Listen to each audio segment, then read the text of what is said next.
Yesterday, on the 30th of October 2025, we saw how the Prime Minister was so desperate to cling on to power and how the Marape government has trampled on the democratic rights of members of parliament and the people of Papua New Guinea by blocking yet another motion of no confidence.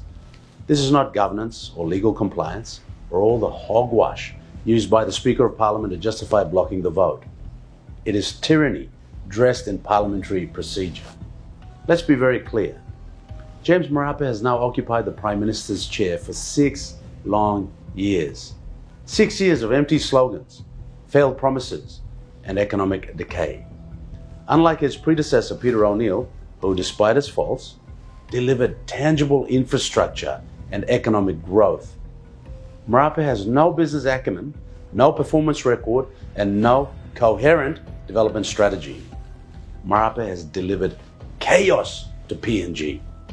Under Marape, our public institutions have been hollowed out. ICAC, Ombudsman Commission, the Royal Papua New Guinea Constabulary, the Auditor General's Office, these are all political tools for Marape. The Speaker of Parliament, once a guardian of the legislative independence, now functions as a mere extension of the executive. The separation of powers has collapsed. Parliament is no longer a check on government. It is just a rubber stamp for Marape's whims. And what of the 56 billion kina public funds that Marape himself admitted was spent with no results? This is just complete incompetence. It is economic sabotage. Our socio-economic indicators have regressed. Health, education, law and order, employment, every metric is in decline. Hospitals have no medicine. Society is in decline. People are suffering. People are dying. And the Prime Minister plays these pathetic games of manipulation to avoid a vote of no confidence. Not because he is trying to provide solutions to the people, solve the procurement problem, solve the constant blackouts, or improve the 65 billion debt burden. Marape is more focused on how he can parade on these international events as our #1 ambassador. We have to stop the pretending.